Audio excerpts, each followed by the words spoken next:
Welcome back to At Laura's Table. Are you ready for fall? I know I sure am. Today, we're gonna cook a pumpkin and get ready to make the best pumpkin pie you've ever had. Are you ready to join me? My grandmother told me that if you wanted to make the best pumpkin pie ever, you needed to get a light-skinned pumpkin like this, and she called that a cornfield pumpkin. She said it made the tastiest pumpkin pie she had ever had.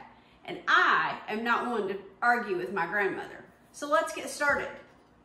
You need a thin-bladed knife. That'll make it the easiest to cut any of these gourds, like these pumpkins or any of your winter squashes.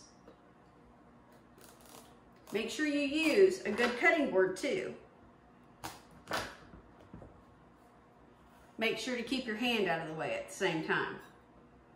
I'm going to cut this in half very carefully.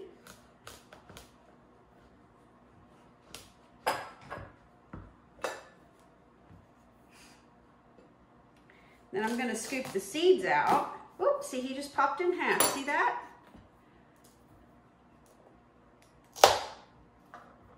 See how pretty that is inside? Gosh, it actually smells so good. That smells just like we're about to cut up jack-o'-lanterns with our children. Then I want you to scoop the seeds out. If you really like your roasted pumpkin seeds, you could roast these. But right now we're going to focus on cooking our pumpkin for our best pumpkin pie ever. You're going to be able to find recipes for pie crust, my grandmother's recipe for pumpkin pie. I'll even post a picture of her handwritten recipe that she gave me. She would have been 101 this year. I called her Meemaw. She is the one that started my love affair with cooking and all things that grow fresh outside in the garden in the summer. See, nice and clean. Let me do the other side. This is so simple. You just scoop out the insides, brush it with a little olive oil, and roast it in the oven until it's soft. You can pierce it with a fork or a knife. It's kind of like roasting spaghetti squash, if you've ever done that. That's kind of a similar thing. This is so pretty on the inside. This will taste so much better than the pumpkin you've purchased in a can. It's so bright and fresh inside. See how pretty that is? Now, let me see if I can get this stem off. That was pretty simple. Forgot to get my, let me wipe my hands off. Need to get a basting brush. I'm gonna baste this with some olive oil. I've already prepared my pan. I sprayed this casserole with a little bit of non-stick spray just to make it easier to clean. And I'm gonna place it cut side down in my pan. See, this took just a couple of minutes to prepare. And then I'm going to place it in the oven.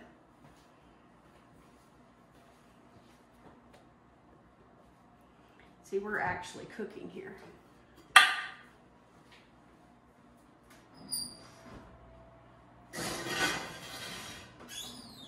So I placed that in a preheated oven. It's preheated to 350 degrees. We're going to start at 30 minutes and we're going to check it.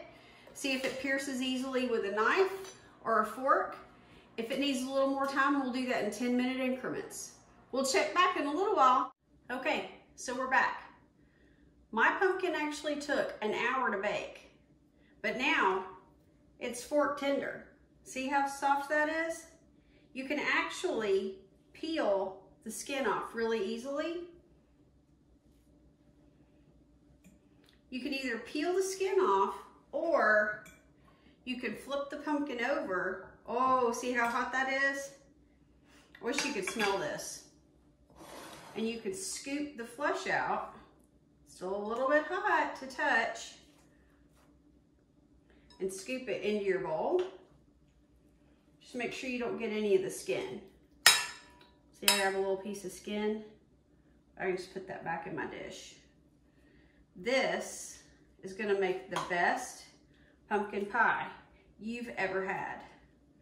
And you can use it for pumpkin muffins. My kids actually really love a pumpkin chocolate chip muffin recipe that I make. And I make extra and freeze them so that they can warm them up in the microwave before school. That's one of their favorites. It actually also keeps me from having to make them over and over again. I make like 48 at a time.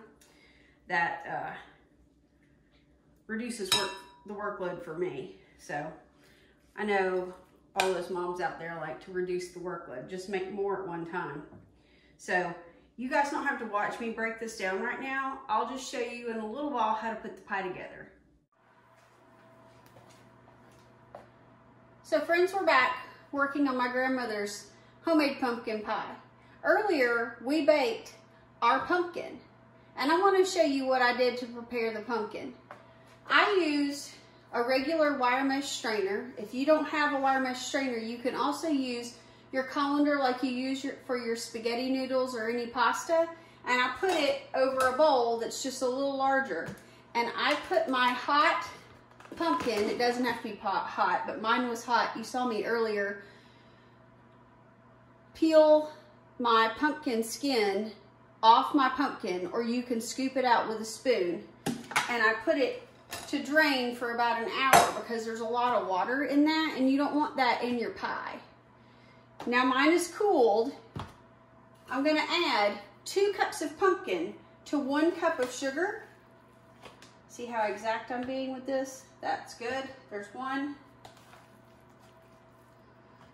My boys will be happy to see Mom has enough pumpkin to make their favorite pumpkin chocolate chip muffins. Might just have to share that recipe with you guys. I have 1 cup of sugar in my bowl here. To that, I'm going to add my spices, which I have cinnamon, ginger, fresh grated nutmeg. My grandmother's recipe calls for lemon flavoring. The thing I've changed about her recipe is I've used lemon zest because I'd like that fresh taste and not the artificial flavor of lemon flavoring. If you have one and not the other at your house, use what you have. Again, we want cooking to be fun and not something that causes you stress. You'll see in a little while when we get to baking the pie crust. I'm going to use what I have. Her recipe also calls for a little bit of salt, a scant teaspoon of salt. So what I have out here is a tablespoon, so I'm just going to measure just a little bit. Some melted butter. I'm going to post her actual handwritten recipe for you guys. She wrote this out for me when I was probably, I'm going to say 26 or 27 years old and was starting a house with young boys. And it's very special to me. I have 3 farm fresh eggs. See how bright orange those are? I'm going to beat these up just a little bit with a fork before I add them to my pumpkin.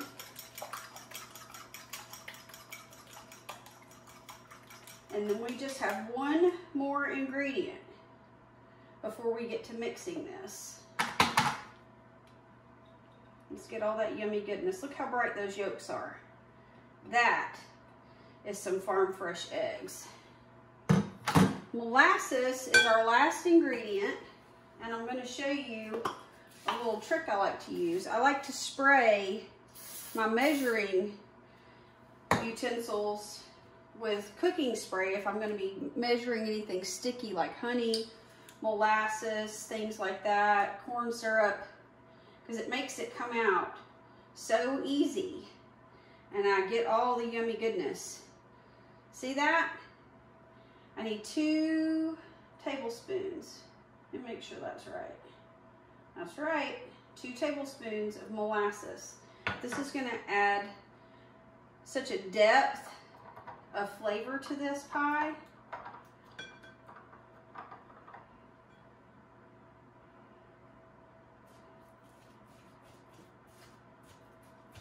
Now, I'm going to use my mixer, and it's going to be loud. I'll fast forward through that part so you don't have to watch the whole thing.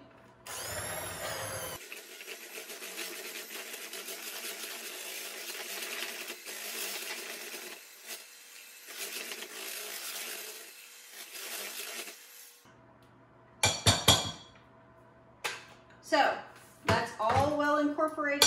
The eggs are in there, nice and blended in. That's as simple as it can get. Now we're ready for our pie shell.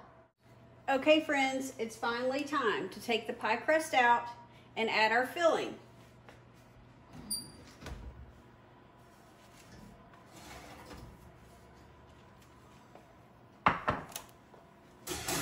Now we're going to want to turn the oven down to 350 degrees. So I'm going to go ahead and do that. I'm going to very carefully try and get this rice out of, I'm going to do that with all four corners. That rice is hot, so I don't want to just pour it in anything, so I'm going to put it in that measuring cup for now. And my pie crust, even though it looks very rustic, has stayed in place and it's not overbaked. But rustic is great. They'll know I didn't buy that crust, that I made it homemade. Now I'm going to pour my filling in. This home-cooked pumpkin has great texture and flavor, so much better than what you get out of a can. We're going to get rave reviews from this. And we bake this in the oven that we turned down to 350 degrees for 30 minutes.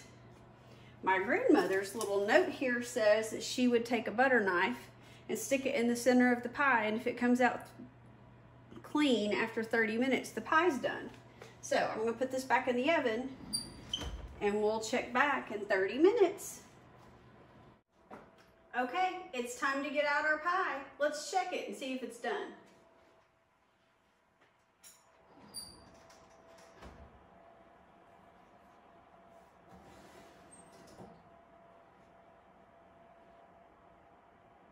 Just like my grandmother said, stick a knife in the middle. I think we'd call that pretty clean.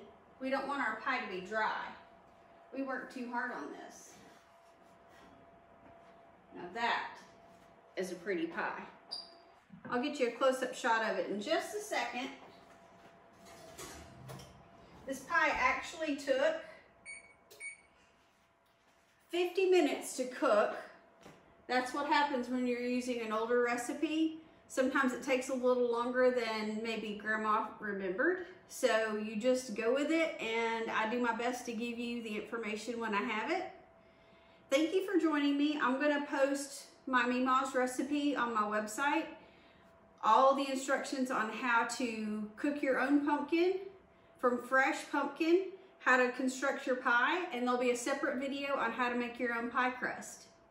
Thanks for joining me, and I hope you enjoy your fall.